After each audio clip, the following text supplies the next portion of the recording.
কমিটিতে থাকে বা যারা কাজটা করে আমাদের তৃণমূল কর্মীরা, যাদেরকে আমরা তৃণমূল সৈনিক বলি, যাদের কাঁধে আমরা দায়িত্বটা চাপিয়ে দিই একটা মেম্বার জেতানোর জন্য, সেটা যে কতটা কষ্টকর সেটা কেউ জানে না। যখনই এই 4টে অঞ্চল, আমাদের দেগঙ্গা ব্লকের 13টা অঞ্চলের মধ্যে 4টে অঞ্চল আমাদের হাড়োয়া বিধানসভা, ছোট্ট 4টে অঞ্চল, বিশাল বড় না 10টা 12টা, তাতেই আমাদের ঝুঁকি ঝামেলা লেগে থাকে। তা আমরা যারা বুথে কাজ করছি, আমরা তৃণমূলের সৈনিক, ভোটটা কিন্তু আমরা তৃণমূলের না। আমি জেলা পরিষদের মেম্বার, আমার 4টে অঞ্চল, আমি নিশ্চয়ই 4টে অঞ্চলে খাটতে যাইনি। আমি বুথে বুথে হয়তো প্রোগ্রাম করেছি, হয়তো কোনো বুথে আমি বাড়ি বাড়ি ক্যাম্পিং করেছি, সব জায়গায় যাওয়া কিন্তু আমাদের পক্ষে সম্ভব না। ভোটটা কিন্তু আপনারা করেন। যখন এই ঝুঁকি ঝামেলা হয় তখন কিন্তু আমরা নেতারা বিপদে পড়ি না, পরে কারা? সাধারণ কর্মী, সাধারণ সৈনিক যারা। কি করবো আমরা? এই জন্য আমার মতামত, আমি সবসময় একটা কথা নিজেও ভাবি, আমি সবাইকে সেটাই বলি, আমরা তৃণমূলটা করি, আমরা তৃণমূলের পাশে থাকবো। কেউ যদি বলে এই মিটিংয়ে দাদা যাবে না, আমরা সিপিএম বা বিজেপির মিটিংয়ে যাচ্ছি না, যাচ্ছি তো আমরা তৃণমূলের মিটিং।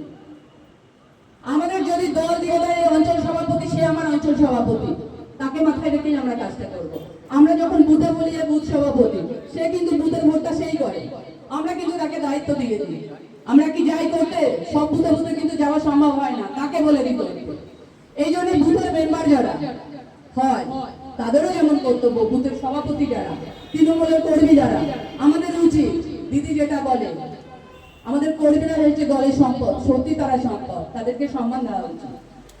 এই জন্য ঝুঁকি ঝামেলা যাই হোক না কেন, আমি নিজে যেরকম মনে করছি, আমি বারবার বলবো, আমরা তৃণমূলটা করি, তৃণমূলের সিম্বলে গিয়ে আমরা চাপটা না।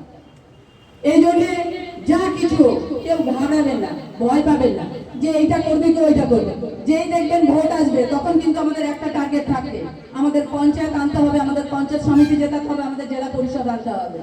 আমরা কিন্তু তখন ভাবি না। বিধানসভায় আমাদের উপনির্বাচন হলো, সবাই কিন্তু আমরা একজোটে ভোটটা করেছি।